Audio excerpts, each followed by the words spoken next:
fresh hot takes in your face for your mouth. Grab that water and some milk because it's hot up in here. Speaking of hot, you know who's hot? Titus Majors is hot. Coming off a hot week of takes.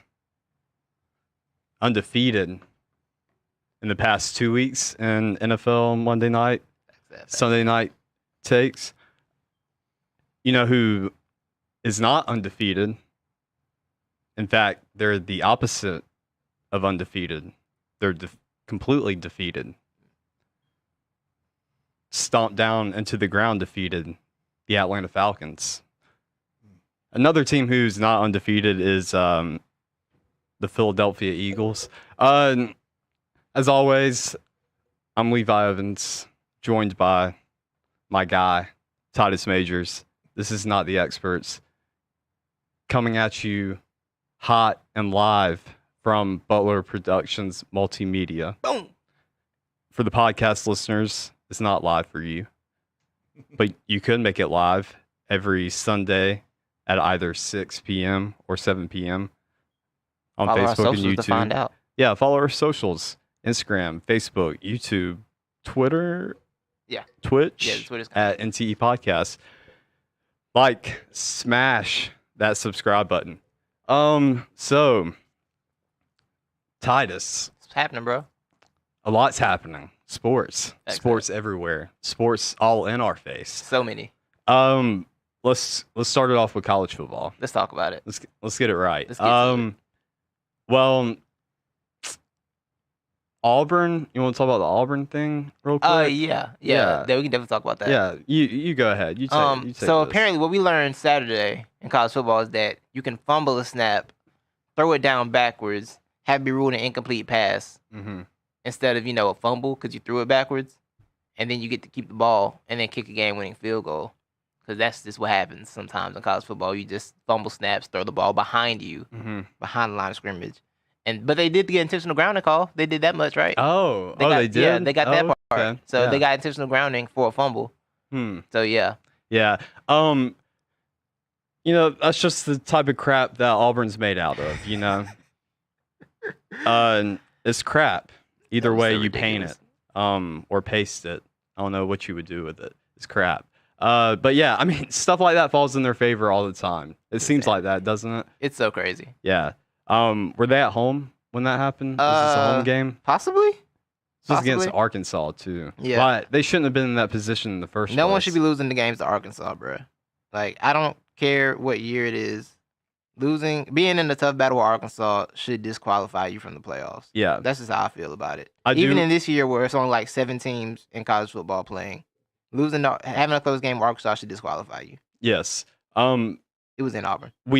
I did bring up on our college football pod episode 1.5 because it's our official first college football pod episode, and it came out this past week. And we dumped on Auburn, but we did give a shout out, or I gave a shout out, and I want to reiterate it and give another shout out to this guy from 706, one of our own, Tank Bigsby. He had like 290 all-purpose yards. He was wilding. Yeah, he was wilding. He was wilding. He was the only one going off out Shout out there. to Tank. And I didn't get to watch the game. Apparently, they were taking him out when they got down to the red zone. Some would say they're that was doing because that? of fatigue. Mm. Some, like myself, would say it's because Auburn doesn't know how to utilize talent. In But your objective opinion. that's just my opinion. I'm not Your saying that's objective opinion fact. at that. Objective opinion. Right. Yeah. Whatever Totally that objective means. about Auburn. Oh yeah, that's Yeah. true. Fully That's true. unbiased. Yeah. For sure. Well, were they at home? Yeah, they were at home. Ah, yes. Yeah. Yeah. There's something weird going on at At that Jordan stadium. Hare. Jordan Hare. I hate Yeah. that they pronounce it Jordan. It Yeah. bothers me to my core. Yeah. It's It's so irritating. yeah. I don't get it either. It's so weird. Also, it smells like feces when you walk into Jordan Hare. It's a terrible stadium, honestly. It's not. I yeah, was it's not a there. great I went there stadium. once during the Cam year. Like, this stadium's kind of trash. Yeah. Like, it's better than Jordan. Oh yeah, because we Yeah. were both. You were both at we the, were both you were at the same LSU game. Yeah, we were before both knew at each the other. LSU game. Yeah, the Auburn LSU game Yeah. before we knew each other. Yeah. Yeah. That was a wild time. Weird stuff. But yeah. So Auburn, Georgia beat Tennessee pretty good. They were down early, right? Yeah, they were 21-17 at the half, I believe. I may think be so. wrong, but they came back. Yeah, they scored like 20-something unanswered or something crazy. Yeah, that's weird to say that Georgia's team this year has been a second half team, which is weird. That's not a Georgia sports thing at all. Yeah, that's not a Kirby Smart thing either. Yes, facts. Yeah. Reversing course. But I will say, Georgia has, I couldn't say it enough on the pod, how much Georgia has surprised me this year, just because I thought that offensive line would be trash. And I didn't think their defense would be as good as it is. And two, there were questions at the quarterback position. Yeah. And so, yeah, they've surprised me. And I think they have solidified whatever this means, because it doesn't mean much this year in anywhere in college football, but surprisingly in the SEC, not a lot of defense being shown. Everybody's kind of trash, to be honest. Except, like, I think Alabama's legitimately good. Everybody else is iffy to me. I don't believe in anyone else. See, a lot of people are reversing that statement. They're trusting Georgia? They're trusting Georgia now more than Alabama, just because they saw Lane Kiffin. Now, these are Georgia fans who saw Lane Kiffin carve up Alabama. We'll get into that, the more specifics of that. But, yeah. Anything you want to say about that? I'm going to go ahead and put this out here right now. I'll probably say more on the show, on the college football show, whenever I scored this week. I don't believe this Georgia thing because I don't trust Kirby Smart with quarterbacks. And I don't think Stetson Bennett, said it right, is good. So I don't believe in Georgia at all. You got me calling Bennett Barnett out. Yo, I couldn't believe how many times I messed it up. Yeah. I messed up so many times. I legitimately thought it was Barnett for 2 weeks. Too. And I was looking at Bennett, but for some reason in my mind, it kept wanting to say Barnett. I was trying to have a conversation with a few of my coworkers. Yeah. About what happened this past weekend. Right. Or the weekend before. Right. And I kept saying Barnett. And I could not think of the guy's name. And I just sounded stupid trying to make my point, and I can't even get the After your name is Stetson, like, I don't know what else to do with that. Stetson, it could be anything after that. So. Yeah, Stetson's the last name. Yeah, it is. Yeah, he's got the last Stetson's name an actual college, isn't it? There's an actual university called Stetson. I feel like I think there is. I've seen them in like Christina they're like says one of those. Okay, they're like one of those always 16 seeds in the in the NCAA tournament. That's why I know them. Yeah, no, yeah. I don't believe in you, Georgia. I don't. Maybe you'll prove me wrong as Alabama. I don't think you will, but good luck. So if Kirby goes 0-3 against Alabama this weekend, does the tide start turning on him at Georgia? I like that. I don't know if you're aware of what you just said there, but I like that. What happened? Saying the tide turning. Yeah, that was slick, right? Yeah. I think over the head bars. Well, if Georgia loses this weekend, which he will have another chance before Lane does, Kirby does, because I'm pretty sure he's going to have 2 chances to beat Alabama this year. And I don't know. I think Kirby's got to get it done this year. So, or that tide's going to turn. And I'm going to be right about Lane Kiffin being the first assistant to beat Nick Saban. I respect it. Yeah. I respect it for sure.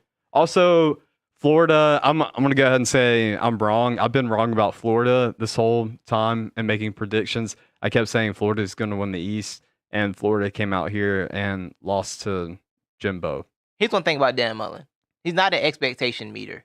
Yeah. Like, he's like a have low expectations and exceed them, but he's not like a have set expectations and then I'm going to meet that and go above it. It's not a Dan Mullen thing. Yeah. You see he was kind of blaming their loss on A&M having a few fans there.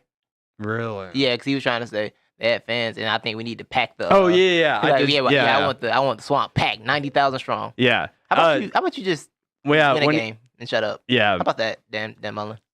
When he said that, I was like, all right, Dan, shut up, because you're not the person to make those decisions, and if you have that opinion, that's okay, but don't say them on air. Kind of just go to your supervisors with that. Anything else in college football? I mean, we got other stuff we're gonna talk about, but anything else in college football that's hot? Mike Leach is on his blame the players for not being a good coach thing again. Yeah, he's already back on that. It took 3 games for him to get back on his. I don't know. We need to see if you guys want to be here. To get on that rant again, which he's done at every stop. He did this at Texas Tech. I vividly remember doing that at Washington State towards the end, and he probably did the whole time. I didn't pay too much attention to. He was Washington State. I don't care about their apples. So yeah, he's at his third stop doing the same thing again. Because after he started off 1-0, and now his little project KJ Costello is not as good as it was, not looking as good as he was, and the team. I saw you try to turn it down. It didn't work. It got it from both ends here, the phone and the iPad. Whoa, but yeah, so he's on his. I don't know. We need to look who needs to be after scoring 2 points on Kentucky. Yeah. 2 points, 28-2. He's like, I don't know. We need to find who wants to be here. Mike, do you want to be there? You ain't coaching like it. How about that? Look in the mirror, clown. That's all I got to say for him. Yeah, I just wanted to get that out. Thank you. Clown was a little excessive, right? Yeah, that was excessive, man. How dare you slander Mike Leach like that? He moves around like he acts like a clown a little bit, though. He has clown tendencies. Yeah, but he has clown tendencies. Yeah, that's okay though. We all got not all a lot of us, do. but yeah, a lot of us got some clown in us. You know, some clowns are funny. You ain't some living clowns are like, unless you clowning it up. I mean, there's like levels of clowns, right? It's like clowns that are cool, like Ronald McDonald, and there's like it. Yeah. Right. There's no like just decent clown. You're one or the other. I guess, yeah. And then there's the Joker, who's like, you know, those are the clown levels. Yeah. So you know what I'm saying. What's popping? What's popping, bro? Netflix is popping right now. Yes, it is. It is. The Haunting of Bly Manor dropped the other day. Mm-hmm. I watched The Haunting of Hill House, which is super dope. Yeah. Haunting of Bly Manor is like it's kind of in the same. It's like an anthology type thing, so none of the seasons connect. Mm-hmm. But they actually did something interesting with using a lot of the same actors from Hill House in this. It's a really dope show. The thing with me in horror shows, bro, is that like I be calling everybody ghosts or demons or spawns of Satan. Some are all three. And I've suspected everyone of being a ghost in this show. Every single person. Except for the one main character. I expect her to die because she seems kind of stupid. Sounds tiring. It's a lot. But I'm an overthinker in general, as you know. So like with these type of shows, that's all I'm doing. And this show has like, it's set in England and stuff. And it's even set in creepier. England. It's set in England. Exactly. It's creepier. And it's set in England with little kids with British accents. Okay. Oh. It's a little bit of accent razzle dazzle thrown in there. All right, sprinkled on top. And I don't like it. Because the little girl, right? Okay, so basically what's happened, I've only seen episode 1. And like there's this woman, she's going to this house. She's like trying to be like a homeschool type person, living au pair, as they call it in England. Trying to be an au pair. It's like a homeschool. She's like trying to be a nanny, I guess, to these 2 kids. She's from America. She's going over there. And they're like, she's like, why nobody want to take this job? Like, oh, well, you know, their parents died. Then the last one died mysteriously in the lake or something. Last one killed herself or something like that. She's going, the little kids. The first thing the little girl says when she pulls up, right? She's like, oh, this is perfectly splendid. She said perfectly splendid at least 30 times about everything. She described everything as perfectly splendid. She was describing people that way. So my mind goes, okay, she's possessed, for 1. And 2, every person she calls perfectly splendid, obviously a ghost. They all dead. That was my first theory. Second theory was later on in the episode, I'm like, oh, maybe she's not so bad. Maybe her brother's the ghost. She got a little brother. He tried to scare the lady with a spider, and he tried to creep on her one time. I'm like, oh, he's possessed and a child and a spawn of Satan, clearly. So I made everybody ghost. There's only one person who I'm certain is a ghost, though. I know for sure somebody's a ghost. You know why I know? What? She refuses to eat food. Oh. It's a clear sign, right? Yeah. Like, first time, I thought maybe she didn't want the food because she thought the woman didn't put no seasoning on it. Sorry. No stereotype. I mean, y'all know the stereotype. I said, maybe she didn't put no seasoning on the food. That's why she didn't want it. I get it. But then the second time, the second morning, she went to eat. And she was like, oh, no, I already ate. I'm like, oh, no, you didn't. You're a ghost. You're not alive. You don't have to eat. That's what it is. You don't have to eat food because you have ghost parts. You have ghost intestines. Yeah. You don't need food to sustain your body. It just goes right through you. Exactly. Literally. Yeah. So, like, yeah. So, I don't know. It's kind of creepy. I got to rewatch the first episode because apparently they're, like, ghosting, like, every single scene. You just got to pay attention. So, now I got to rewatch it. Oh. But, yeah, there's a lot going on. And I'm planning on getting more updates. I'm going to take show notes while I watch. So, you know, I have a list of notes that I'll reveal one day. I don't want to spoil it for anybody. You know what I'm saying? While they watch it because it just came out. Yeah. But, yeah, the girl says, perfectly splendid so much. It's stuck in my head. I'll never want to hear the phrase again. Oh. It's freaky. But yeah, Haunting of Bly Manor. Check it out. It's fun. And then we can all talk about it. Well, speaking of Netflix, I'll put my first what's popping in because I have a Netflix one. American Murderer. Have y'all seen that? Y'all heard of it? I've heard about it. I don't like real murder stuff. I don't like these type documentaries things because they always just make me sad. Yeah. So I can't watch them. I had no intentions or plans to watch it, but I don't know. I got bored one day and need something to watch, and I was told to watch it by some people who've seen it, and they were like, "Oh, check it out." So I checked it out. Are y'all familiar with the story around it? Who it's about? What it's about? Chris Watts in Arizona. Yeah, I've learned about the story mainly through Utah. Like people talking about the show. Okay. So I think they lived in Colorado. That's right, and it was just your perfect, not perfect, your picture perfect, normal family, suburban family. 2 kids. They were married 8 years, something like that. I don't know. But anyways, the dude killed his wife and his 2 daughters, and hid them, and they claimed it as went missing, which it was really her best friend who claimed, and so he was like, "Oh yeah, I've been worried too, blah blah blah." And so then they finally got him like months later or whatever. Yeah. So I don't want to spoil it for anybody.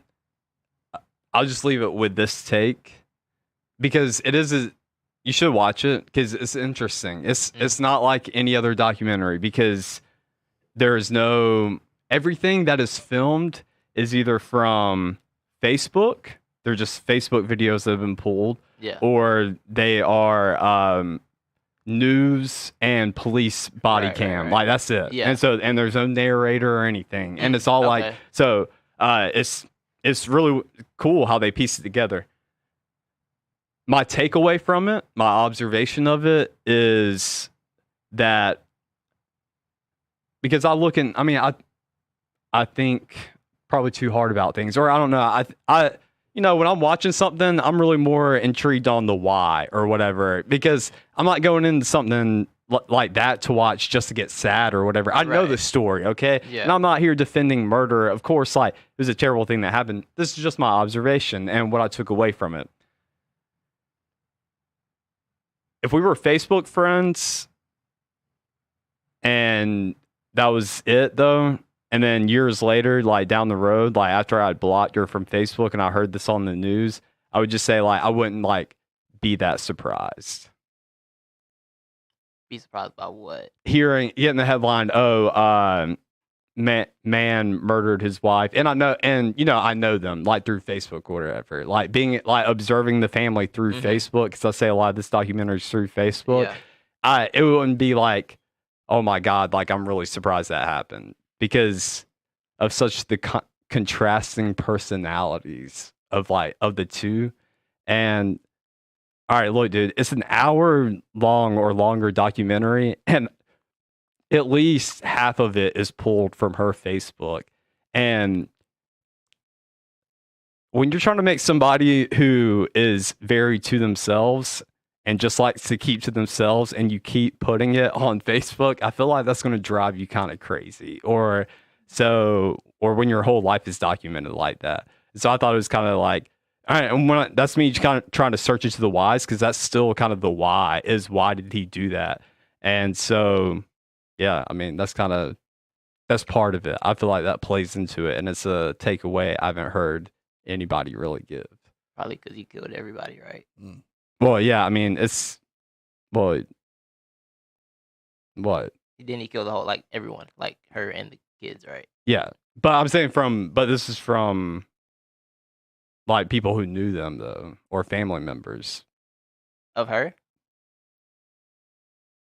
Well, like of both sides, like wondering like why'd this happen. Someone commented, "Don't be friends with Levi on Facebook." Got it. Basically, yeah. Yeah, no, I'm saying I would have blocked him because when I hate getting on Facebook too. Okay, I avoid people on Facebook who put everything on Facebook. Isn't that the most annoying thing? Is like somebody who puts everything. Actually. Oh, you do? Yeah. Yeah, but this isn't entertainment though. This is more of just annoying life stuff I don't care about. You know what I'm saying? Not really, because I haven't watched this, and I'm still trying to figure out like exactly where you're landing on this. But yeah. Yeah. Okay. As me, as somebody who's a reserved person and barely gets on social media anyways, I would be tired. I would wear me down. Being like that. Like, Titus, imagine coming home from work every day and you walk in the door and there's a phone in your face and you're on live. Hey. Okay. Here's so-and-so getting home from work. And that's the everyday things. Like, oh, yeah, thanks. I'm not going to murder anyone, though. Yeah, okay. All right, yeah, exactly. Like, there's other reasons into it, but moving on. Yeah. Because this is where you get in trouble trying to take these, like, these approaches, because it's like you have to be very clear about where you're going. Yeah. Because I got lost halfway through. Yeah, I guess you just need to check it out. Check it out. And then you'll say, oh, yeah, I can see where Levi was at on this when you're trying to put the pieces together. Probably won't. But I might check it out. I don't know. I don't like these type of things. Yeah. I don't watch real murder. I'm zigging while everybody else zags. This is not everything in the zigzag. Not. Try telling me that. It's not. I just did tell you that. I'll try again. Anyway. I'm going to throw a poppin' in there. You mentioned The Haunting of Hill House? Yes. You know that was partially filmed here, right? Was it? I didn't know that, actually. Is it at that castle? The house that's here is Bisham Manor on Youngs Mill Road. Oh, really? The castle, as they call it. Nice. I didn't know that. The outside of the house. Yeah. All the outside scenes are filmed there. Okay. That's dope. But all the inside stuff's like a set.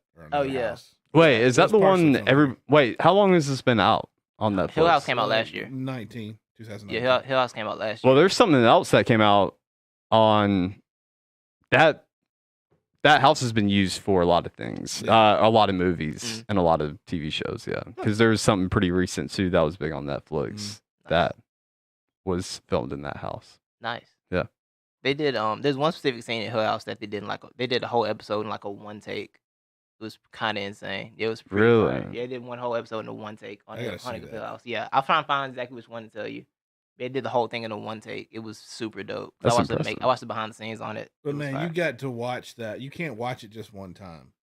You have to go back and you have to scrutinize every scene because you talked about ghosts and the other one hiding in Bly Manor. scene. Yeah. It's the same way on Hill House. Right. Yeah, Hill House was fire. There's always a ghost somewhere, and you're gonna like I've seen a bunch of screenshots and stuff of it. Yeah, people watch creep you out. It will. It'll mess you up. Yeah, Hill House was dope. Bly Manor seems dope. I got to rewatch the first episode so I can catch all the ghosts that I missed. Because I was kind of watching, but I was also at work, so I was kind of trying to get the plot just to make sure I got the main stuff. And perfectly splendid, that child. But yeah. Oh, I got one more. What's popping? I learned something this week, Levi. What's up? You familiar with Ore-Ida potatoes? Yeah. I had no idea that the Ore and the Ida was for Oregon, Idaho. Well, we both learned something this week. Okay, so I'm not the only one. I never knew that. This? I don't know. I never saw How would you know this? I never read that closely. Ore-Ida. Oh, yeah. I never read the bag that closely. I love, every time I go vacation out in Ore-Ida, Yeah, exactly. Like, I never knew. Yeah, I like to go to Oregon and Idaho. Yeah, I didn't know. I just thought I thought it was somebody's name. Yeah. Like, somebody's name. Oh, I thought it was the name, too. Two names combined, right? Like Johnson. I just threw some names together. Can you grow potatoes in Oregon? Apparently so, bro. I feel like it's too wet to grow potatoes out there. It's fertile ground. Wait, no, you need really wet ground because in like Ireland, they grow a lot of potatoes, right? I heard it's pretty wet out there. Here we go. Yeah. Quite moist there. Yes. Yeah, I had no idea that Ore-Ida with Oregon, Idaho. So I was shocked when I learned. I'm like, oh wow, that's what that means. Interesting. I just wanted to make sure people knew. I want to see everybody else knew that, but you didn't know either, so that's good. Yeah. Cool. We learned something together. Well, I got one more what's popping too. And this is for Clay and Christina. I think this is more of their demographic. Yeah. Well, I did get a compliment on my beard. Thanks, Chris Wesley, for a compliment on the beard. I'm not even paying attention to I'm monitoring both. Thank you. I may be aging y'all too much on this. I'm a little nervous. But the song "Dreams" by Fleetwood Mac. Yeah, Fleetwood Mac. It's a little older, but still, yeah. Okay, yeah. Y'all know it's popping, right? Y'all heard that? It's popping. It's #1 on the charts. Tripled in sales. TikTok did that, right? Yeah, guy from TikTok did it. About $7. At Dogface something. Yeah. So he was drinking some cranberry spray, cranberry juice from Ocean Spray on a longboard. And this was after he woke up, go to work, got in his truck, and it wouldn't crank. broken down, and he had like 350,000 miles on it. Oh, this the dude that the Ocean Spray dude sent the truck to? Yeah. Okay, because I still didn't watch the video. Yeah, so the CEO of Ocean Spray sent him. Yeah, I think he gave him like a lifetime supply of cranberry juice and unfortunate. Bought him a new truck. But yeah. So also, it's a pretty dope song. I like it. I vibe to it now. Yeah, it's vibing. I like the vibes of it. I saw a tweet and somebody was like, TikTok had to get y'all to like teach y'all who Fleetwood Mac is. Yeah. And I was like, I don't know what this is about because I don't be following the TikToks like that. Yeah. So I didn't know what it was about, and I also don't know the song, and I also don't know anything about Fleetwood Mac. Well, so I know you gotta. Even the story of Fleetwood Mac is interesting. They country, right? No. Oh, they're not. It was like 70s rock. Oh, okay. Yeah, Okay. but it does have a little. Okay, yeah, it does have that country folksy vibe to it. Okay. And some of the songs, but not all the songs are the same. You know, it's not like the Baby song out there where it's the same beat and just like sped up a little bit or slowed down. Shout out to the Baby. But shout out to the Baby though. Yeah. What was I gonna say? Oh, yeah, I know. So Fleetwood Mac though, in my opinion, they're kind of like Led Zeppelin or a Leonard Skinner, as in you can find their T-shirts at any local Walmart. That is a fact, though. And many of these people, you would ask them, you like Led Zeppelin, blah, blah, blah. And no, they just bought the T-shirt. But a lot of people out here rock the Fleetwood Macs, but they actually listen to Fleetwood Mac. There's a lot of people like in our age group that listen to Fleetwood Mac. I'll look into Fleetwood Mac, take some show notes on it, bring it up next week. And if you can find like the VH1 documentary on Fleetwood Mac, check it out. Okay. Yeah, VH1, I want to know like behind the music VH1 documentaries are like, we need to bring those back for the culture because those were fantastic. Yeah. I like all that behind the scenes stuff though. Like, I'm the guy who watches. There was a lot of loving going on between everybody in that band. Oh. Okay. Marriages got broken up and remarried and interesting. It's quite interesting. Yeah, that's a love triangle right there. But it made for some really great. I was about to say that probably factored into the music making. That's wild right there. You got anything? What's flopping? Anything not really. Flopping? Not really, but I do want to get steak. I hear that cranberry juice is disgusting. Yes, it is bad. Yeah, I just want to get that out there. It is for the culture. Do you have any disagreements in the room?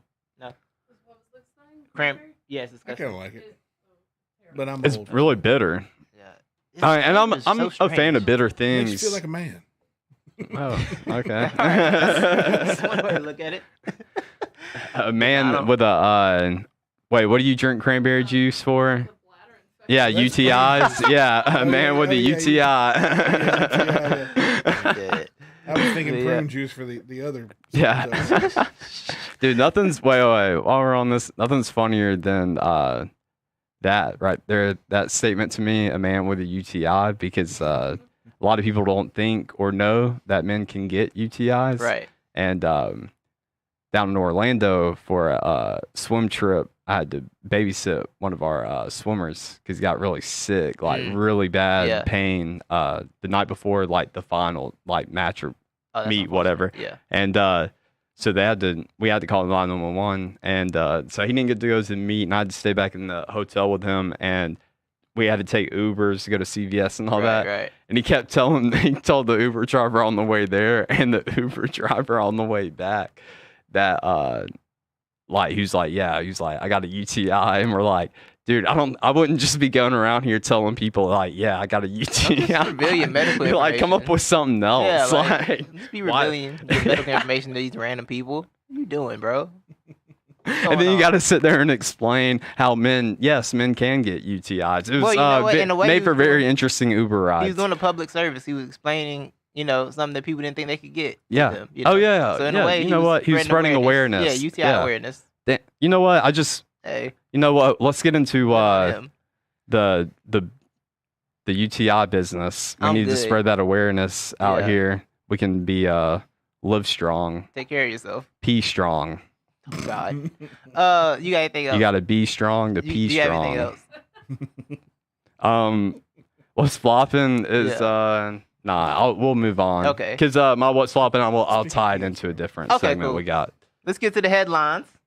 This gets any worse. Yes, this is our new segment. This is a segment we debuted last week. Basically, we're just gonna run through some things that happened during the week, some topics that Don't need to get a full segment, but we just want to hit on real quick and go through it. Basically, that's the gist of it, right? I got the gist of it. Yeah. Cool. Yeah, that's what I thought. That was a good description.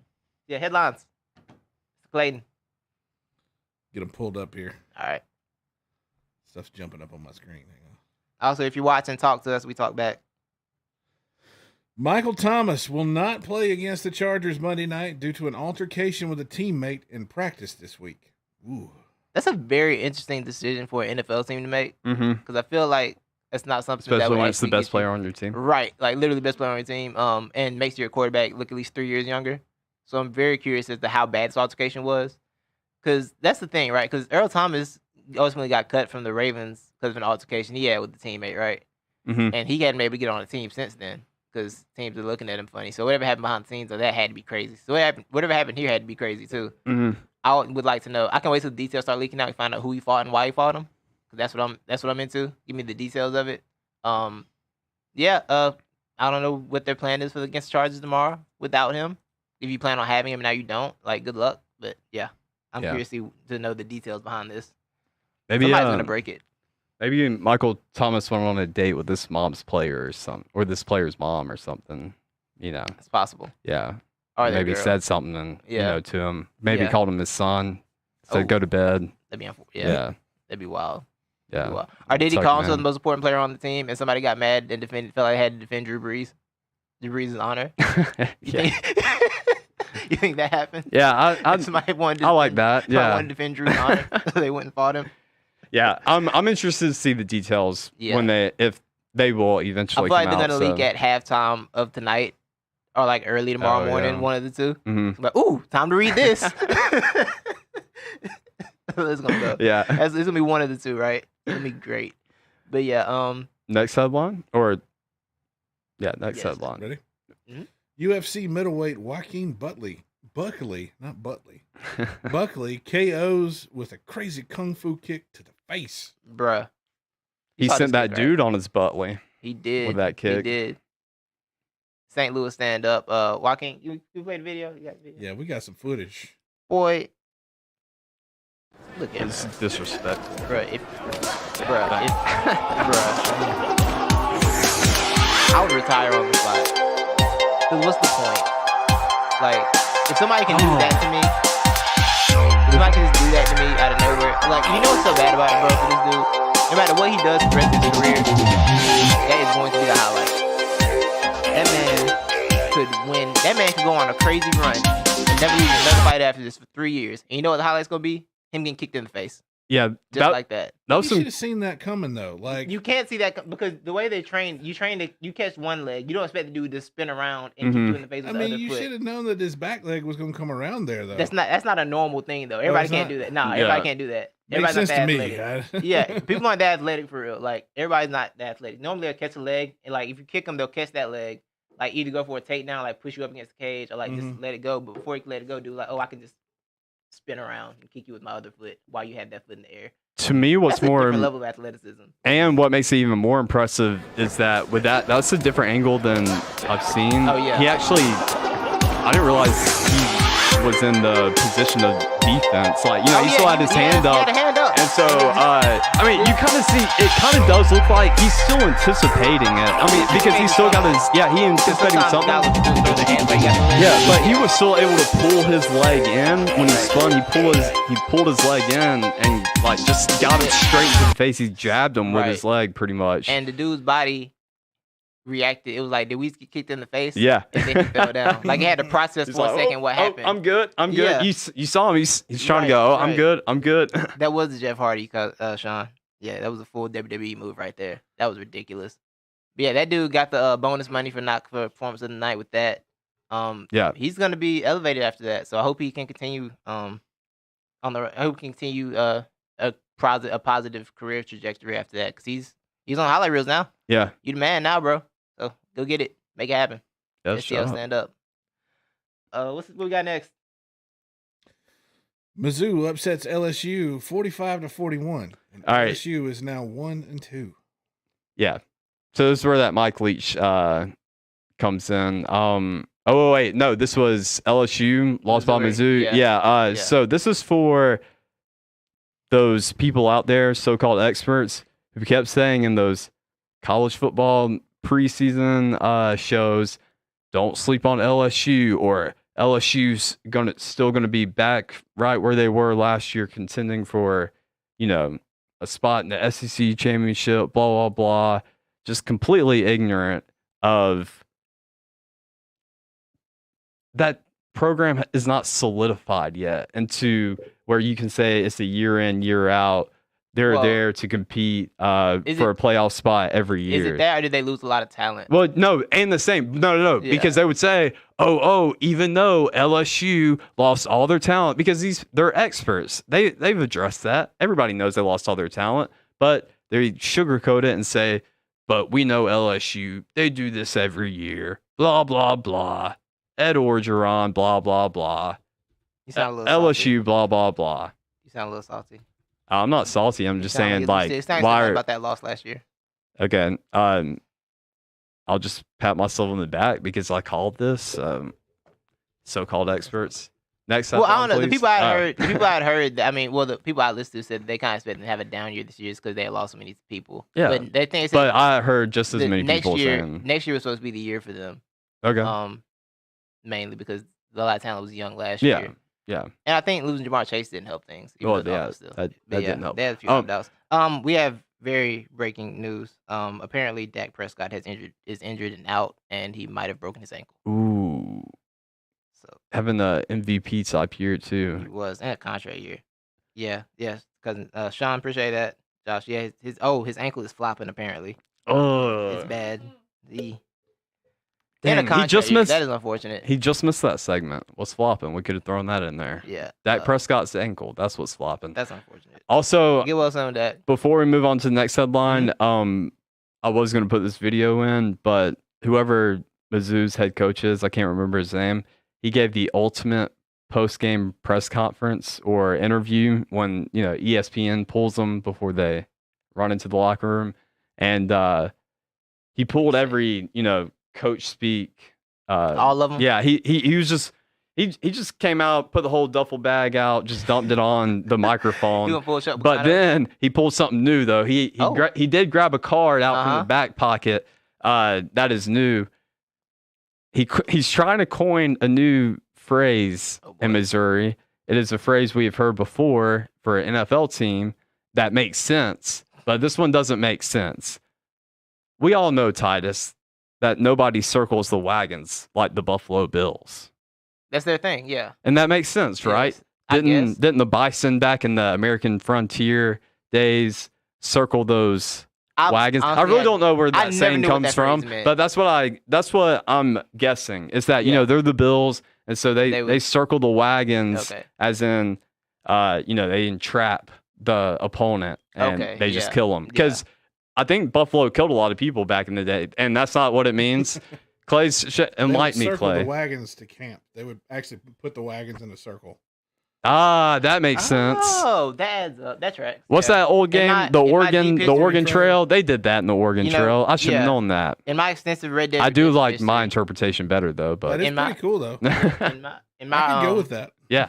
Well, let's go with that. My Red Dead Redemption history should have taught me that because the camp do be in a circle. Oh, they do. They circle. Redemption. Yeah, be in a circle in Red Dead Redemption. I should have known that. Thank you for that knowledge bomb, though. We've learned a lot today. So you learned that Oregon, Idaho, or IDA stands for Oregon, Idaho. Yeah. So when you get your fries, think of Oregon, Idaho. Yeah. And you learned that circling the wagons was to go to sleep in the camps. It's because we're old. Yeah. So, Clay, since you knew why Buffaloes circle the wagons, can you tell me why Missouri Tigers circle the wagons? Apparently, nobody circles the wagons like the Missouri Tigers. That's what he was trying to get off the ground. Yeah. That's hilarious. He said it twice at the end. He said, nobody circles the wagons like us. That's right. You'll know nobody circles the wagons like the Mizzou Tigers. God, coaches are so extra. I loved it. They're so extra sometimes. I was like, does he know what circles the wagons means? I mean, I don't know, but right. He probably knows. I do know now, but yeah. Well, now we learn. Yeah. He probably just heard his coach probably told him that. He just kept riding with it. Yeah. Never looked into it. How BA would that be though if you had tigers circling your wagons? It's terrifying. It would never lose. Yeah. Yeah. Exactly. You got some elephants. Yeah. Could a team of elephants beat Tiger circling the wagon? Or no? I don't know. I think it'd be a good fight. Yeah. It'd be a good If you fight. throw in some water in there, though, we're good because the elephants stand taller. And so they don't. And I don't think tigers know how to swim. So what's that? I feel like tigers can swim. Can tigers I don't think swim? they like Oh, yeah. to. Yeah. I feel like Tigers can tigers, swim. yeah. But do tigers that circle wagons know how to swim, though? I feel I mean, that's a well-rounded tiger right there. I Yeah. don't know what you're going to do with that. That's a well-rounded tiger. because I feel like a tiger that can circle wagons probably hasn't been near enough water to know how to swim. Or maybe it's an innate ability I they think have. it's natural. Yeah, they're Yeah. cats. Yeah. Yeah. Cats can swim. All right, what's the next headline? The Chiefs fall to the Raiders 40-32. The Chiefs are now 4-1 after suffering their first defeat. The Raiders are now 3-2. I tell you what, I couldn't be more prouder of these guys today than I am right now. I mean, we played some good old hard football out there. You know, we had Derek Carr throwing his balls to Waller and Henry Ruggs. My God, that guy is fast. He's so fast, he makes fast people look not fast. They couldn't stop Spider Two-Eyed Banana.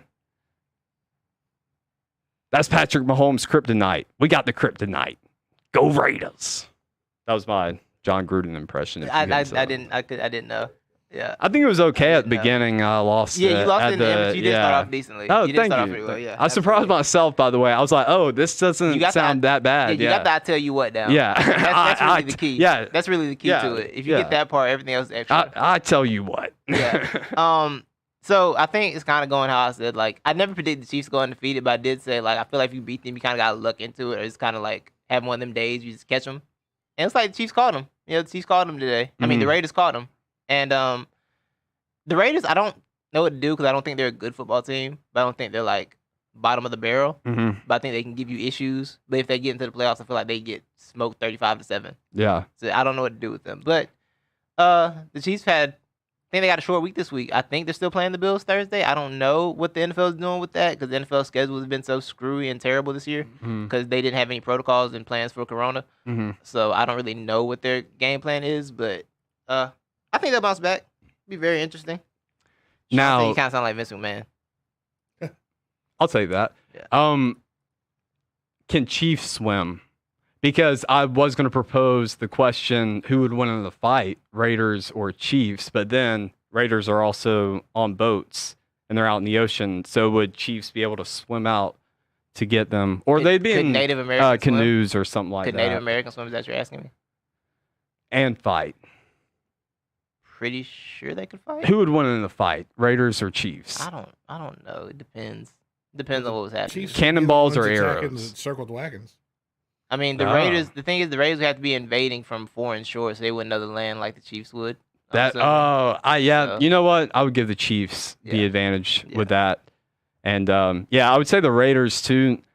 I bet if you catch them right when they get on shore, you know that's a little dizzying experience. You know, once you've Mhm. been out on the water for a long time, you get on shore. You need a few minutes to collect yourself. You know, get Right, steady right. ground under your feet. Yeah. And so Chiefs just come in, knock them off guard or whatever, Mhm. catch them while they're sleeping. Yeah. Yeah. So that's why I'm guess. surprised the Chiefs lost this game. Yeah. All right. We got another headline. Not the experts. Yes, we got one more. Okay. Yeah. Washington woes. They announced Kyle Allen to start at quarterback this week, and Alex Smith saw his first playing time since his injury after Kyle Allen got hurt. Yeah. They got a lot going on at the Washington football team. Yes. A whole lot. Yeah. Some would say it's justified for their history of incompetency and, allowing a lot, discussing things to slide as a franchise.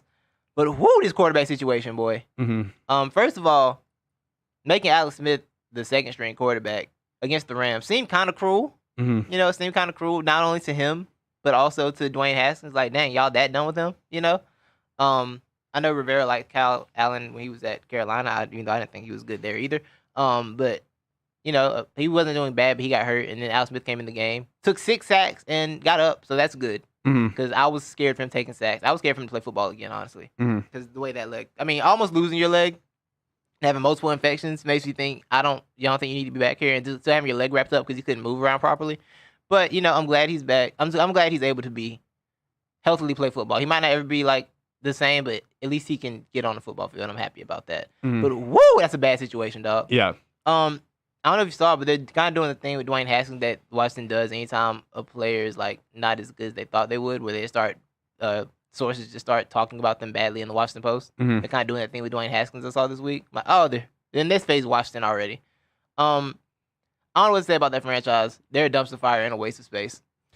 Well, I want to say first, I have a few things I want to say about this. Mhm. But the one thing I do want to say is I want to thank the Washington football team, because in this year of where, you got to expect the unexpected, and there's been almost no normalcy occurring, we can still rely on the Washington football team being incompetent. I thank them for that, because they help restore a little bit senses of normalcy. Yeah, a little bit of normalcy is nice in 2020. It's been such a strange year. This is a little bit of you being who you are is good. Mhm, So yeah. thank them for that. We can always count on them being them, Like- Washington being Washington. You imagine how confident as a franchise you have to be to change your name 3 months before the season, and then realize that's not enough time to roll out a full rebrand. You just have to call yourself a football team. Yeah. Well, I they're mean, especially idiots after we gave them so many good ideas. we gave so many too. ideas, Yeah. with the same color scheme at that. Exactly. We You know? made it easy on them. We did, and they just refused to listen. So now here they are stuck, looking Yeah. stupid as a franchise. We did the hard work for them. Right. But the other thing I want to say is, so I heard David Sampson talk about this week, about the Dwayne Haskins thing, and I'm not sure the whole full into it. I know Juan Rivera was pretty specific apparently in what he said in the press conference and why they were making the decision they were making. And he said, coming from the point of view that he has, being an ex-president of baseball for a MLB team, he knows what you got to do to save face, or what you should and shouldn't say in the public. So he criticized this and said, you don't do that or whatever. He's like, just say, you're going to Allen or whatever. Yeah. I'm not saying he's wrong. My thing is, everybody would be questioning. I feel like there would just be still so many questions, or everybody criticizing, oh, well, why? Why aren't you going with Dwayne Haskins? Blah, blah, blah. And so they were just putting it out first of the explanation. Or another thing, too, could be is that from what I sort of heard from the press conference and also the sources or whatever, apparently the sources are just, you got your reporters, you got your people who work for the team, and like some of the sources are players directly too. And nobody's been really happy with, everybody thinks, or they're on the same page, that Dwayne Haskins isn't doing what it takes to be successful at the position. See, but this is the same thing they've done with every player that they've gotten that didn't work out. But this is Like- apparent. But this is a different. Yeah, but this staff is a lot different It's than still the the staff same. of the It's years. still the same owner though.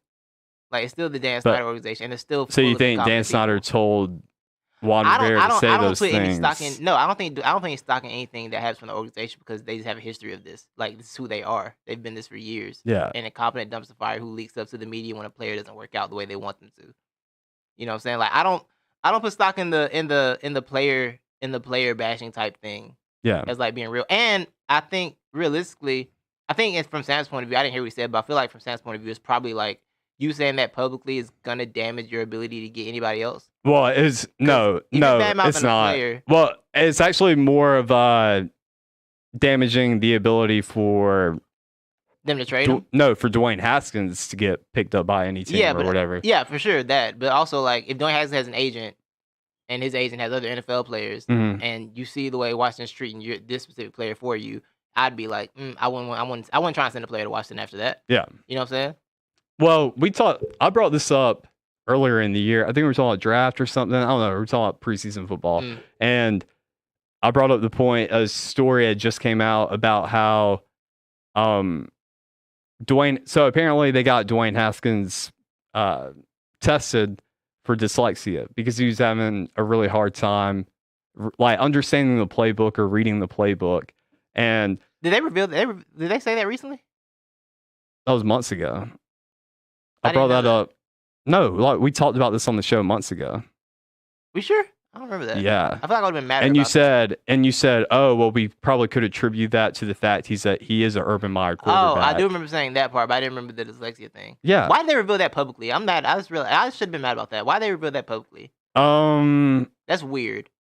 I don't know. I got to go back because I think there was a reason, or I don't like that they put that out there in the public. Yeah.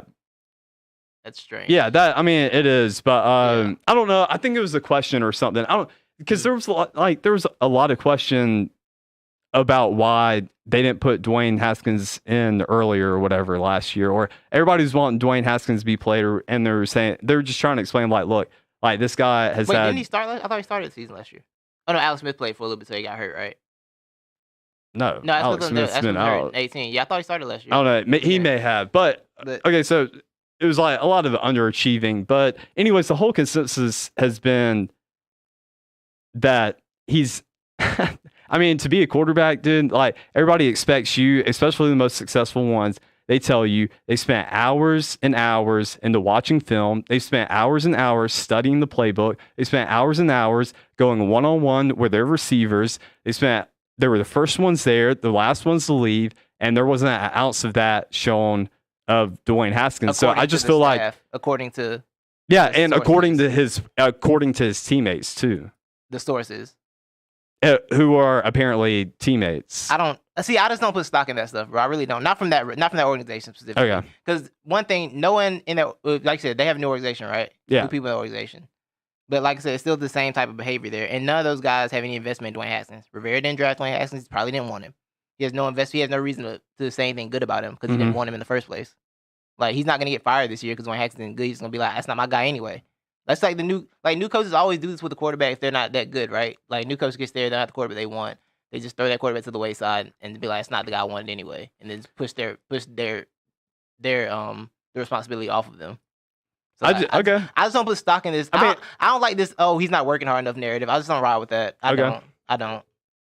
That's I don't say you're wrong, and I don't think you are. I think. Okay, he started 7 games last year. I think it holds some. I think it does hold some weight. At the end of the day, there is a certain expectation that comes with being the quarterback, and that's the most heavily criticized position there is. And I mean, I feel like with Juan Rivera and this new staff, I feel like part of it is it's been a lot of frustration brewing, and then maybe it's just another wake up call, or it's pretty much us saying like, you know what, man. Like, we've been trying to tell you like this whole time, and getting in here with you and working with you on the playbook. Because at least I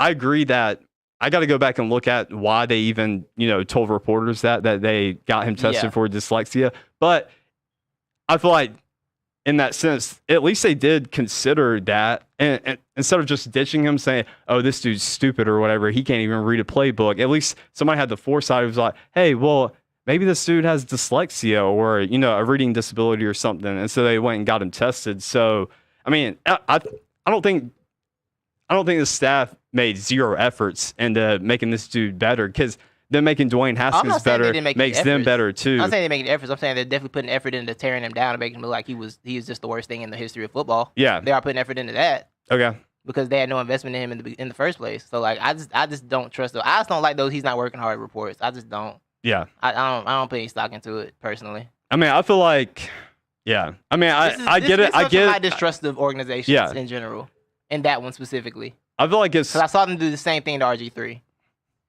Like, did the exact same thing to him. Oh, well, I don't remember the whole RG3 thing. I followed that closely. Oh, okay. Yeah, so I didn't know about that, but my thing, just looking at it, is that even though, I disagree with the whole thing too, and more of that should be behind, closed doors. I don't think this is just I feel like there would be other quarterbacks out there and other teams that if this was going on and this is supposed to be their guy who's a high draft pick and had a lot of expectations and is doing nothing to at least come close to meeting them and not even putting in the effort to at least. According to them, not putting in the effort. Yeah. That's the thing. Because I don't believe that part. Yeah. I just don't.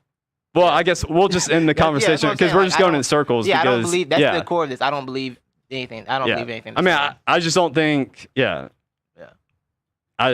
Are you saying, would you dismiss, if it came from another organization, would you dismiss it and say, would you still say, oh, okay, yeah, I don't like, they're saying he doesn't work hard enough? Which organization specifically? I don't know, one you trust. Name anyone you trust. And they said, yeah, I don't. If it's like if it was like the Steelers that were saying that, which they wouldn't because Steelers don't do those type of things publicly. Because I don't know, what Mike Tomlin says, Dwayne Haskins blinks too much. Mike Tomlin. I don't like him. He blinks way too much. Well, that'd be the I counted the amount of blinks per second, and it's more than 5. And if that's you blink more than Mike Tomlin, it might be a legitimate problem. Yeah. That man blinks a lot. Yeah. So if you blink more than him, it might be an actual issue. Yeah. But yeah, no, I mean, some I would, but I don't think any competent organization would do this publicly. So yeah. Nah. Yeah. Was that the last headline? Yeah, that was the last headline. Yeah. Goodbye, Washington football team. May you rest in trash for the rest of your life. Also, yeah, Alex Smith. Congrats, you do bro. you, man. You do Congrats. you. You got to come back and play football for that terrible team. Yep. But at least you're back and healthy. Yep. Next, you want to talk about the Braves? Atlanta Braves. I can't wait to put a compilation together of you. Atlanta. And not wanting Rise baseball, up. not wanting baseball. Rise up for the Braves. Go Bravos. We're hot. We're popping. Didn't you also say this? Freddie Freeman. You didn't care about this World Series MVP at one point too. That was back then, Titus. Yeah, when you didn't think that was they'd in get the there. past. When you didn't that think was they'd get history. There. Yeah. Now they might get there. You know what we learned? We don't repeat history, and so I'm here for the Braves, waving the flag, chop on. Freddie Freeman winning MVP this year, despite all of our injury and pitching woes, we still prevail. Max Fried, Ian Anderson, Kyle Wright, we're doing it, man. We're doing it. This is the first time playing a team with like a winning record, right? In the playoffs? Yeah, so we have gotten pretty lucky or blessed, some may say, that we did get the worst hitting average team in the first round. And then we got a team that exceeded all expectations, that were very low and slumped their way into the playoffs, the Marlins. But go Braves. I like the story of this playoffs, and the Astros, they're in the, after everybody was saying, oh, they can't, I'm not gonna lie, can't hit without the trash Astros cans. Winning the World Series would be hilarious. Oh, a lot of people are jumping back on the Astros it'd be so bandwagon funny. because they Just think for the it'd be comedy of it? funny. Yeah, they think, a lot of people are out here going for the Astros. There's another storyline, I think, to this. When you look at the Braves and the Dodgers, they're kind of opposites in that the Braves, we're here to win, but we're also not going over budget. We're not a Tampa Bay Rays because we got more money than the Rays do, but also we're not out here making big moves to replace any of our injured aces that we had. No, we're going to trust the system. We're going to trust the process. We're going to pull the farm guys up, and it's working. And then we got the Dodgers, who will just throw money in your mouth. Mookie Betts, I mean everybody. I mean anybody who wants it, they can get it. They cut checks in LA. Yeah, exactly. But so that's the story. And with the Rays and the Astros, it's kind of the same thing. Now the Astros, they did draft a lot of their players and process, but they're also a team. They're not afraid to spend some money too. Yeah. And you have the Rays, and they disrespected the game. Yeah. How dare them? Those trash cans. And the buzzards, the nipple buzzers. I'm curious about the buzzer thing. Was weird. I want to know if that was real or not. Bro, like they were trying to hide it. Because I remember I'm pretty sure they it's real. And they're like, nah, that's not a thing. Pretty sure it's real. Like, I'm interested. Yeah. I respect it, though. I feel like, that's creative. I respect the fact they fake apologized. Yeah. That was the funniest part about it to me. No, they're the biggest winners out of all this, especially if they win the World Series, because they get away with not having to play in front of any opposing fans that are going to boo them or heckle them. And they get pretty much the whole headline gets drowned out by everything else that's going on in 2020. Wow. So they're the ultimate winners here. Yeah. So we got and they even got the underdog thing because they were losing at first. Oh, yeah, and so everybody was like, oh, yeah, they suck, blah, blah, blah. Yeah, everybody thought it was karma, and now here they are possibly in the World Series. Yeah, that's crazy. It's going to be crazy. It's going to be wild. Yeah. Now, with the Dodgers, it's going to be tough because the Dodgers are good. That's a loaded team. That's a loaded squad. Now, we have faced good pitchers, so I'm not necessarily worried about. I think we'll score runs. Okay. Are we going to score them?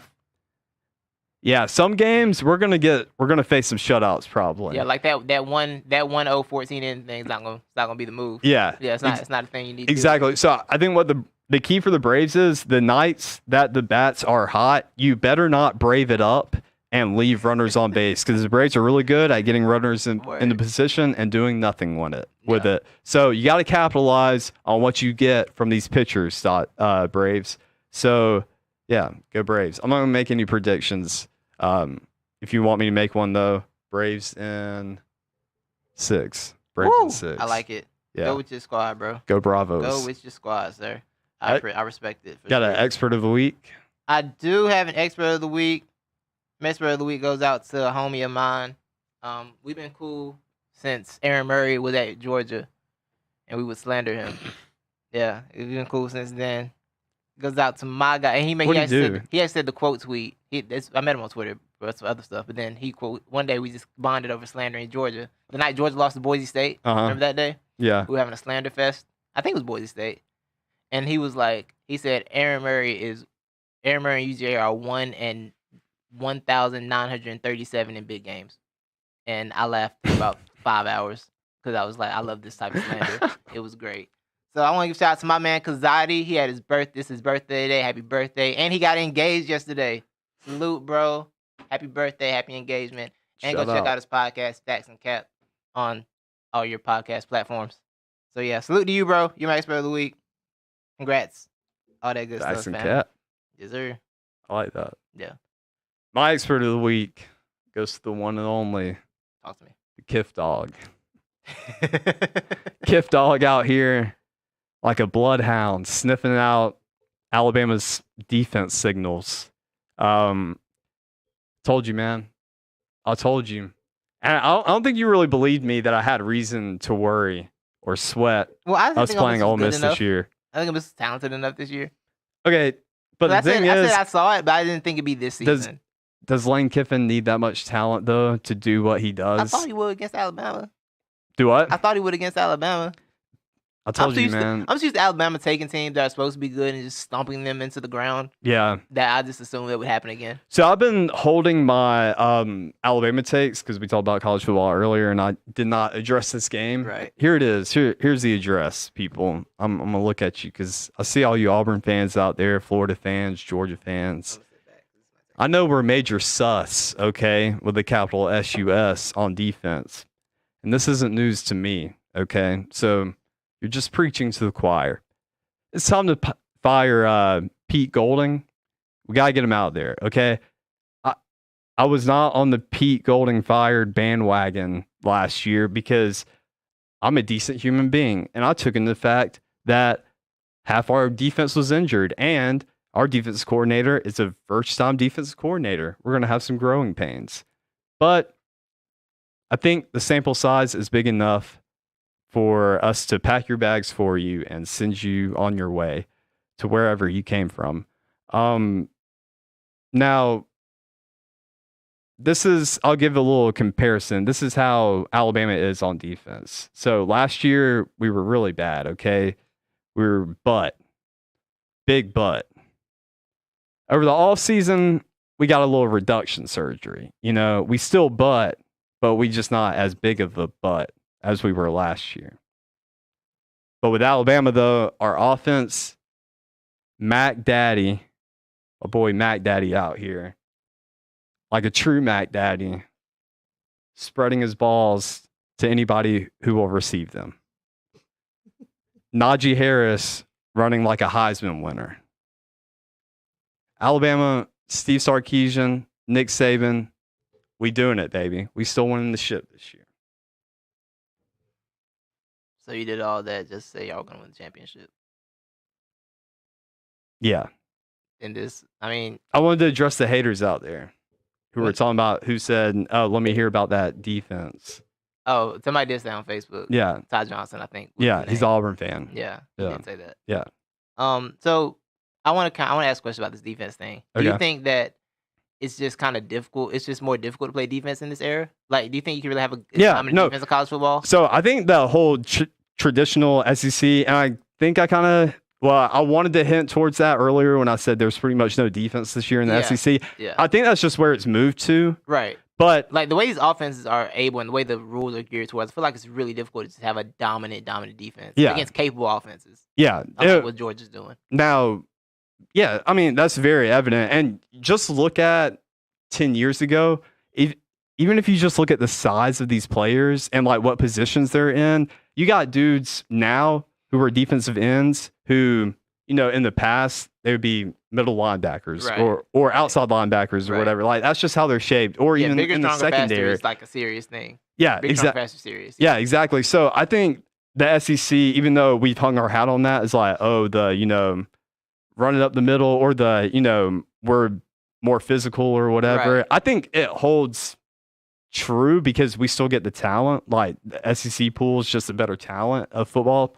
And it's got more money behind it and all that. And so the programs can be more advanced in a lot of things. That's the word we use. That's the word we use. But yeah, so that whole SEC defense thing, no more low-scoring games, especially with these coaches that have come in, like the Mike Leaches and the Lane Kiffins. And you see how everything I wouldn't say Mike Leach. is evolving. Yeah, he did. What a surprise. What a surprise.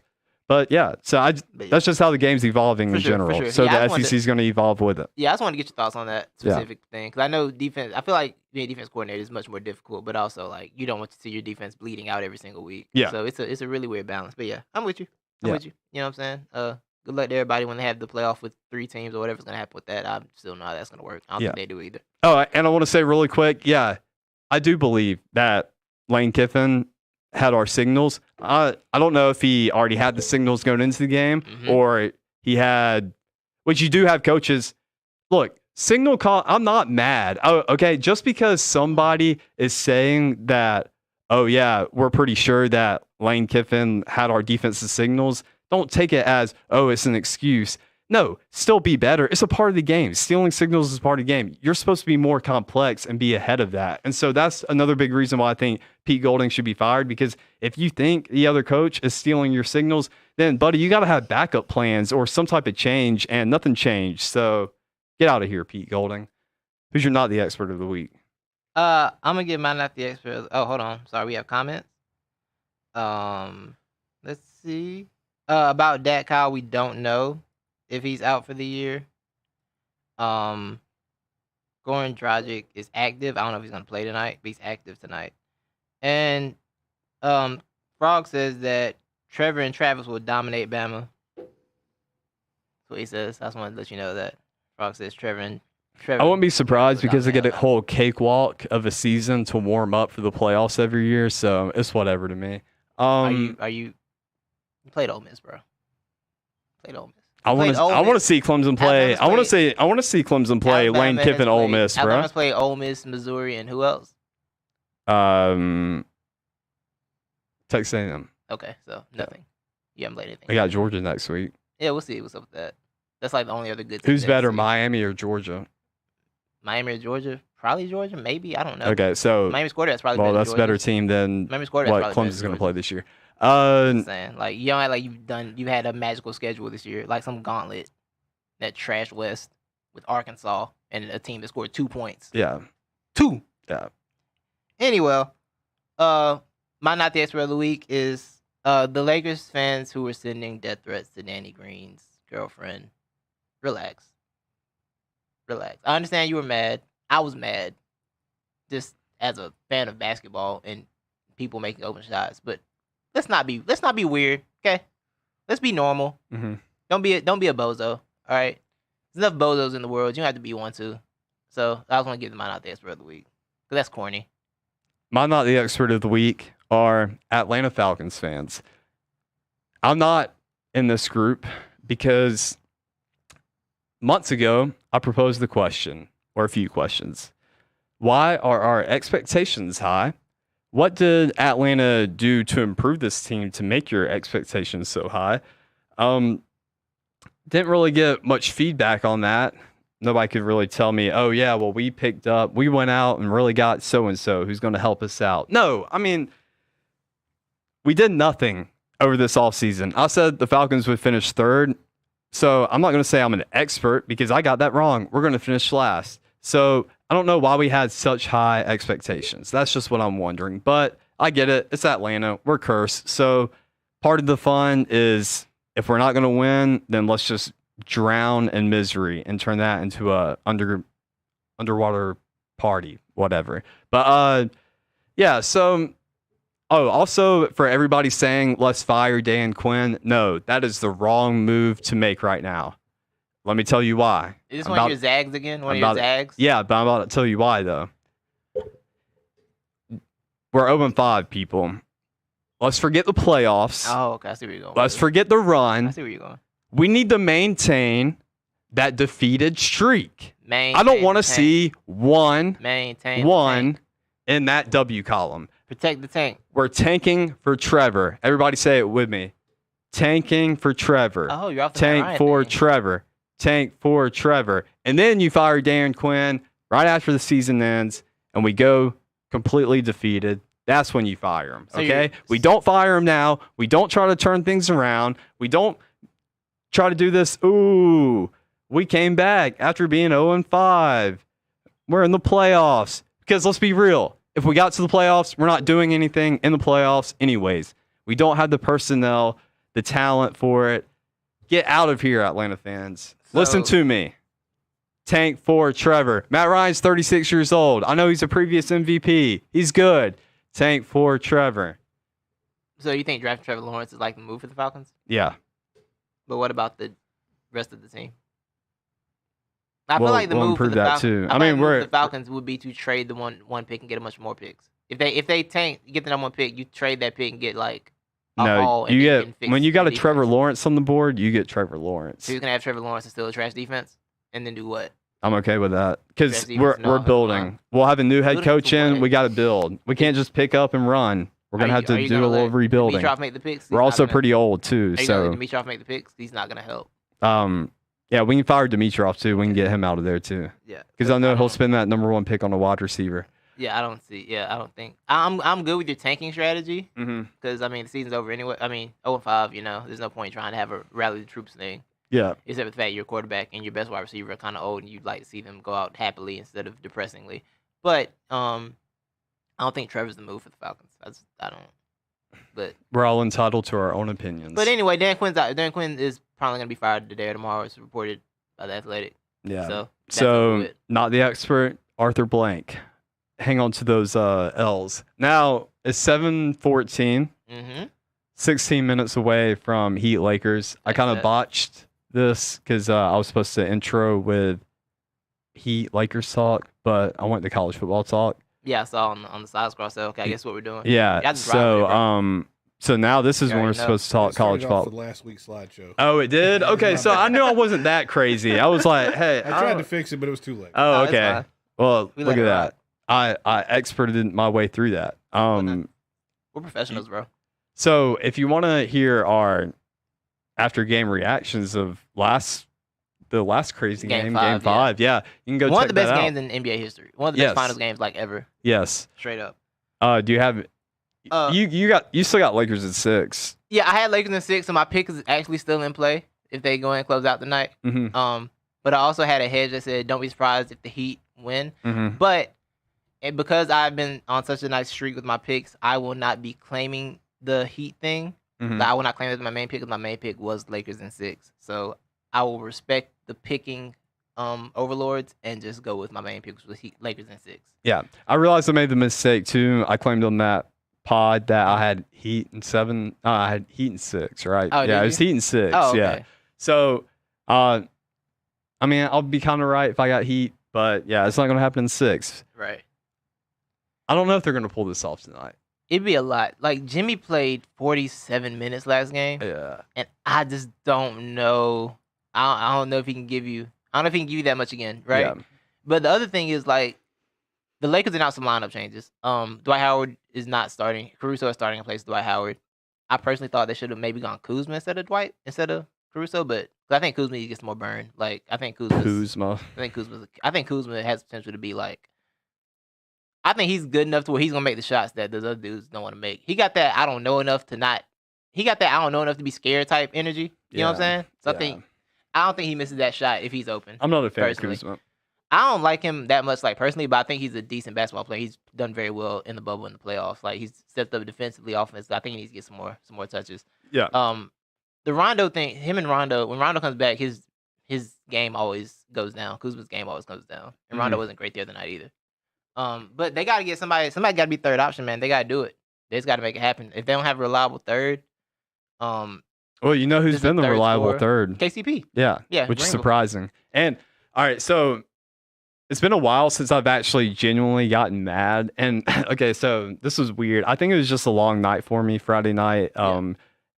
I'd worked like 10 hours that day, whatever. A long day. Yeah, long day. And I'm watching the game, or I'm trying to watch the game, but ESPN's glitching out on me on the way home. Got my phone set up. Oh, the app? Yeah. And the so app hurts you sometimes, bro. KCP goes off again. Or like, he hits like a couple and I got so mad. Like I started screaming at my phone and I punched like somewhere in my car because I was like, I just thought it was, I don't know why. I think it was just I just had like frustration in me like throughout the day or whatever. Okay. But nothing got me more mad though for some reason is that just turning on that game and I'm cheering for the Heat. So I'm really invested in this series and it just made me mad because I know where'd this come from for KCP? Because like out of all those guys who are the role players, KCP has been more the butt of the jokes on this Lakers team. And KCP decides he wants to come out here and drain threes on everybody consistently, whether he's open or not.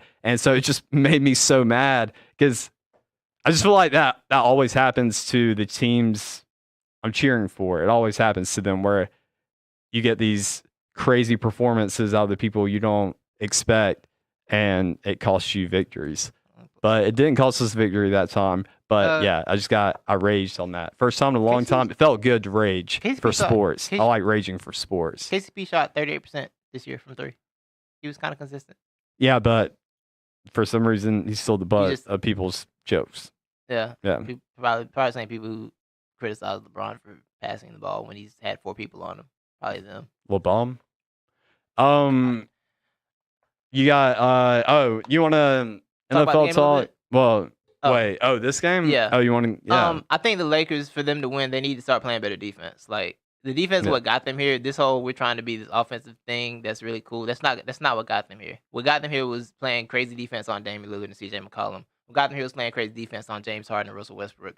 What got them here was playing crazy defense on Nikola Jokic and Jamal Murray. They haven't been that defensive force that they're supposed to be and that they need to be relying on. I think this game they need to be focused on defense. This game needs to be kind of ugly, one of those low scoring kind of battles, like the other, like game 4 when it was 60 something to 70 mid third quarter or something like that. It needs to be one of those type games for them to win it. The AD's injury is crucial. I don't know how healthy he's gonna be, how he's gonna look tonight, because he was limited with that heel, and it wasn't a lot of time to rest on that. So I don't know how he's gonna look. But I think this game, man, potentially to be like compelling but ugly, like an ugly, compelling basketball game. It's gonna be super ugly. Yeah, because I think it's gonna be low. It's not as many points are gonna be scored as the last game. I just think those guys got to be gassed, right? Especially LeBron's got to be. LeBron played that game. LeBron played the "I am ready to leave the bubble" game. Mm-hmm. That was game 6. That was game 5. It's like I want to go home. Help me. I already had Butler played 47 minutes, so like I just want to be here some more. And then he was held up like, whew, that was a long time. That whole game, I was ready for the post-game press conference, the LeBron post-game, and this is them winning it, right? I was ready for, LeBron said, "Oh yeah, I've had my bags packed for 2 days now. I knew we were leaving tonight. I told the team, I said, y'all better pack y'all's bags." He was like, "We leaving." I was ready for that because that's the way he was playing. Like that's how it was unfolding. Yeah. And LeBron was doing the LeBron thing, so I was ready for the LeBron thing in the press conference. He's like, "Yeah, I told those guys." They better have them bags packed. I actually did room checks, a few hours before the game. I made sure. Why does everything you say about LeBron have so much shade attached to it? I just don't understand why this is what you do with him every single time. I just don't get it. It's just an observation. You just throw shade at him. You got Lane Kiffin shade energy for LeBron. Call me Tree Rollins because I provide the shade. You're the worst. I got my prediction. We're going to get the Tyler Hero night tonight because Tyler Hero has been cheeks. They've been shutting him down. Yeah. They ain't letting him get off. They played. That's pretty painful to have your cheek shut down. You are okay. Let's go on. Let's go somewhere else with this. The game starts in 9 minutes. Let's keep moving. Bro, I've really been cracking myself up throughout this whole show. Like NFL talk. Let's update. I don't have any updates on the Dak injury yet. I know he did get carted off the field though, which is never a good sign. One thing, Jimmy Garoppolo. I'm gonna say Jimmy Butler. Jimmy Garoppolo was replaced by C.J. Beathard today, and Kyle Shanahan said it was to protect Jimmy.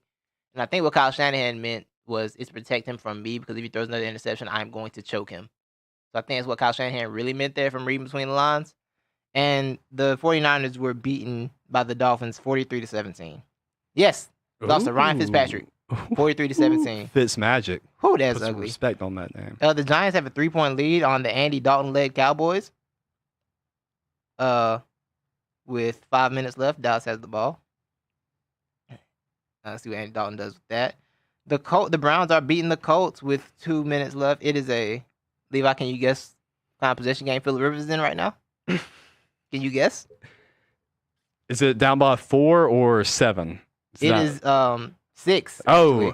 6-point game. That 2 was minutes and my 32. third guess. Yeah, 6-point games. 2:30 left. Cleveland has the ball. So we all know how the story ends. I'm starting to believe this is a Phillip Rivers problem at this point, right? Yeah. Like when he was with the Chiefs, it was like, dang, he's always down 4 points in the fourth quarter, and now it's like, wow, you're somewhere else and the same thing's happening to you. Yeah, I was really high on the Chiefs this offseason. I was like, yeah, bringing Phillip Rivers in and all these other additions, they're fine. They're gonna push for the division this year. And, this Phillip Rivers thing, man, this is his thing.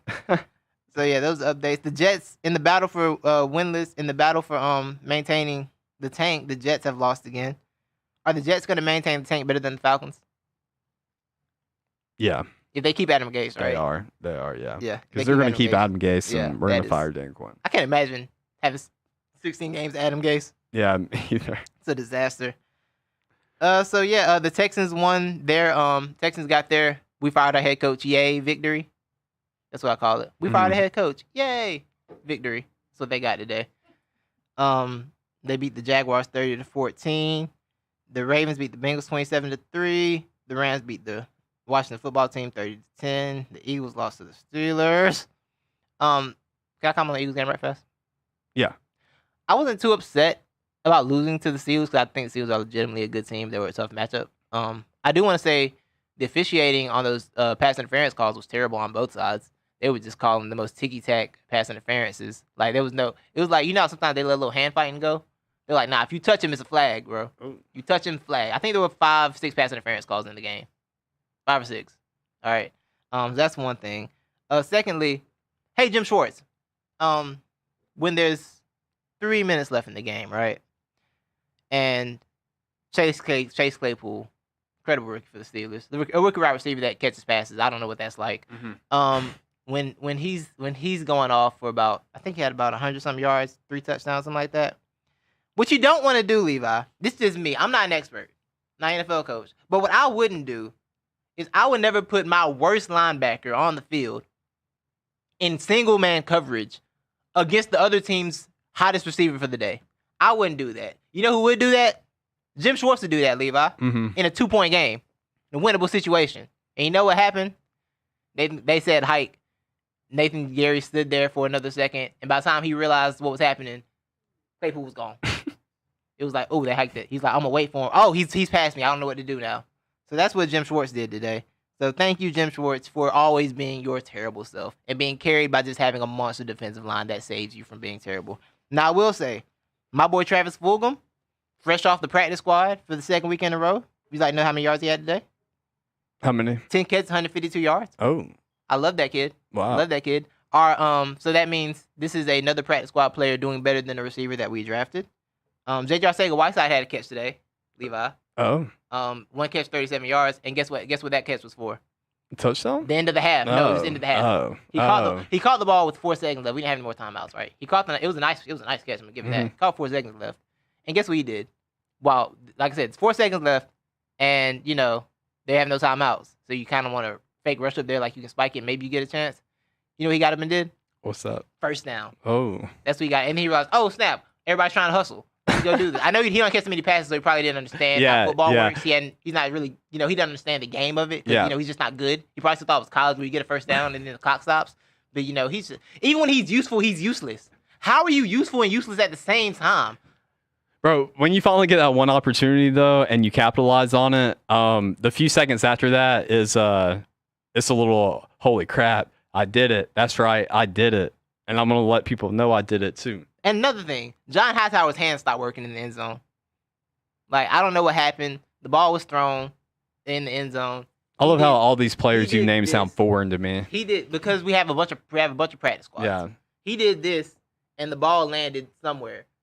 And it wasn't in his hands. I'm like, what happened? Where'd the ball go? And they didn't show a good angle on it. They showed like one angle on it and just left the play. Like, no, you need to play that back because I feel like I need to slander him some more because I feel like he dropped the pass. I feel like he just missed the ball. So thank you for nothing, John Hightower. Zach Ertz, I was saying you need to get a contract because I love you. You had the game-winning touchdown play in the Super Bowl. You had the first down that kept that drive alive on fourth down in the Super Bowl. And you out here I don't know what's up with you, bro. I need you to get it together though. I'm over it. I am over it. I wasn't mad about the loss, though. It's okay to lose to the Steelers. Just things that need to be addressed. Oh, I mean, yeah, I thought that'd be more of a moral victory. Nah. It was cool in spots. Like, we scored 29 points, which was nice. The offense looked decent at times. But I just need people to be better. Zach Ertz, like, I don't know. Him and Carson don't have any chemistry this year. I don't know how that happened, but, like, he just stops running routes sometimes. And then Carson throws the ball. And then Zach is just not there. He's like, oh, what happened? Pay attention, bro. Pay attention! Okay, I'm good. I'm sorry. I'm done. You done? Game starts in 2 minutes. NBA Final, or probably about 5 minutes because it's ESPN time. Yeah. You can all go listen to. Before we wrap this up. Oh, the Bengals held Lamar Jackson to 3 rushing yards, so that's a moral victory for them. Oh, nice. Go Bengals. Thank you, Sean, for that. Yeah.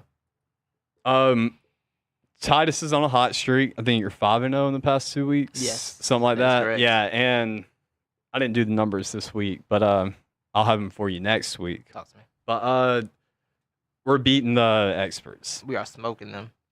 Titus is beating the experts, and I'm just there not screwing things up.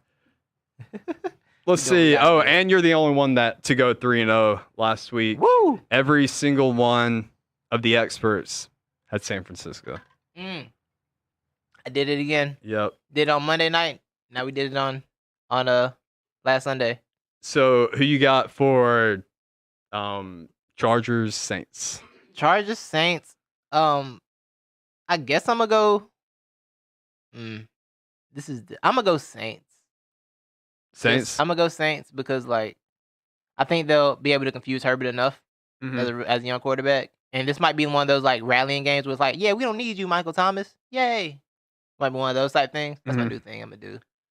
But yeah, I think this might be one of those we don't need you, Michael Thomas games where they rally together and then beat the Chargers. I think I'm gonna go Saints too, just because. Would this be their 3rd game in a row they've lost or something like that? They're 2-2. So I think they won last week, right? I think they were 1-2. They might have won last. Yeah, that's right. Yeah. Or did they lose last week? I'm gonna look at them real quick. I can't remember. But that was one of the primetime games. They won last week. They beat the Lions last week. Oh yeah, the Packers that's was right. Before that, that's what you're thinking. That's about. Right. That's what I'm thinking of. I don't know, man. New Orleans confuses me. They really confuse me. They're such a weird team. They're gonna. I'm gonna go New Orleans. They're gonna eventually click, and they're at the Superdome Monday night. This is where they thrive. They're notoriously slow starters in the season, right? It's the first few weeks. Yeah, what's wrong with the always Saints? are. Yeah, so it's what's wrong with the Saints, and then they end up in 14 and something in the playoffs. Yeah, I think it's a Sean Payton strategy. It might be. Yeah. Minnesota, Seattle tonight. Similar. Oh yeah. Minnesota, Seattle. I'm gonna go Seattle. I think. Seattle's defense isn't great overall, but the Vikings' offense is so bad. I feel like they'll be okay. Yeah. Yeah. How crazy would that be if Kirk Cousins carved up that defense? How crazy would it be if Kirk Cousins broke my streak? So Titans or the Bills? Oh yeah. Who's gonna circle Tuesday these wagons? Right? Tuesday night. Gosh, I don't even know. I don't know what to do with that because I feel like both these teams mentally are just probably unfocused. It's been a weird week for them because the Bills had a lot of ifs and buts, and the Titans kind of did too. I think another staff for the Titans tested positive this morning. Yeah. So I don't know. It's been a if while they're- since they've played football. It has, and Yeah. I don't know if they've been able to really focus on playing football because I don't know how long the facility's been open. They keep having positive tests, so I might lean Bills in that just because they've been a little more. They've had a little more certainty, I Yeah. guess, than the Yeah. Titans have. So I might go Bills for that. Yeah. Are you watching that game on Tuesday night? Because I'm absolutely not. Yeah, I may. This If I got series, nothing better to do. this series could end, and I'm not watching a Bills game. Like the NBA Finals could. Actually, no, I am watching this because I'm here for the. I gotta see if Josh Allen is gonna keep it up or not. Oh, yeah. The Bills are good. I keep forgetting that the Bills are like a decent. team Yeah, to yeah, watch you're now. set. See, this isn't I a can't, like- Tuesday night from 2-3 years ago. This is a 2020 Buffalo Bills and a 2020 I'm Tennessee sorry. Titans. I haven't wrapped my head around the fact that the Bills are supposed to be watched now. It's Yeah. very confusing. Yeah, But yeah, I Like, think I'm a these yeah. 2020 Bills make humans circle their wagons. And because nobody makes humans circle their wagons like the Buffalo Bills, I'm picking the Bills over the But Titans. can you make a god circle a wagon? Because the Titan is technically like under the gods, right? In mythology. So can you make a Titan circle a wagon? The Titan will tell Zeus throw a lightning bolt at that wagon pops. Yeah, I feel like it has no need for a wagon. It doesn't, A 'cause Titan they can does. fly. Yeah, I that think. is true. Yeah. Yeah. The Titans can do whatever they kind of want to do. Um, But yeah, so uh, I'm gonna go Bills. You going Bills? You going Titans? I'm going Bills. Okay, so we on both. We're Oh, we same on went both. same on Yeah. all these, didn't That's we? cool. Yeah. Teamwork made the dream work, baby. Yeah. I think are we the same on the finals game, or do you have Heat? Did you go with the Heat? Yeah, I got Heat. You I'm got Heat? sticking with Okay. Heat. I'm gonna stick with my Lakers in 6 pick. I'm gonna stick with that. Although I do have a lot of questions about this game specifically, but I'm gonna go Lakers. Mm-hmm. Although blowing there hasn't been a 3-1 lead blown in this series yet. Hasn't been one. Oh yeah. But there wasn't one in the West Conference Finals in the conference finals either. Because I thought the Nuggets passed the 3-1 gene onto the Celtics and they lost in 6. So Mhm. I don't know. We'll find out. Y'all go watch the game, enjoy yourselves. Hey, Mark Jackson. Next time you want to talk about Bam Adebayo not being able to finish at the rim, please remember he has a strained neck and shoulder, so it's probably he difficult was. for him to finish at the rim. It's probably a little difficult to do that when you raising your shoulder hurts. So, That was his big takeaway from that game while he's watching. Yeah, I'm he like- kept damn. I'm like, what do you want him reassuring everybody, like, yeah, this guy cannot finish around the rim. Yeah, What is like- wrong with him? to do? Like, what do you want him- there was one part he was like, if I'm the Miami Heat, I'm pulling Bam aside like, you got to be stronger. Yeah. You just got to go Yeah. up stronger. He's just not finishing well at the rim. I know he's hurt. Like, he has a strained neck and a bad shoulder. How can he can barely lift it up. I thought when you said I thought Mark Jackson would say, I know he's young. I know it's just his second didn't go with year, that, yeah. but he's still got to do it. It's the But- playoffs, but did drop- totally ignoring the fact he had Right. an injury. He did drop his favorite thing to do. He's like, I think he said Jimmy Butler while he was obviously like, he's telling his body not now. Yeah. Like, that's not a thing. That's not a thing, Mark. That's not how it works. You don't tell your body not now. I remember you remember the first time he broke that out? You remember when he did it? Wait, when was that? It was in the the Heat Spurs finals when LeBron caught them cramps. Oh yeah, not now. Yeah, he's like, you gotta tell your body not now. I'm gonna tell my body not to cramp. Yeah, Tired of Mark. All right. That's Then- it. That's all I got. tell Dak Prescott, tell that ankle, not now. Right, You better yeah, exactly. Snap that You thing tell back the into ankle, not place. now. Yeah, Yeah. next time I get him, tell my body not now. That's what I'm Yeah, gonna do. It'll fall back All in line. It'll Feel listen to anything, you. tell your body not now, according to Mark Jackson. That's gonna get everything. Yeah. Anyway, thank y'all. We will see y'all next week. Hot takes in your face. In your face. All in your face. But yeah, go watch The Haunting of Bly Manor. Rewatch Haunting of Hill House if you want. You know what I'm saying? Everything is perfectly splendid. Have a good evening. We're out. Thank you, Butler Productions Multimedia. Appreciate you. Now we're out. Super hot fire.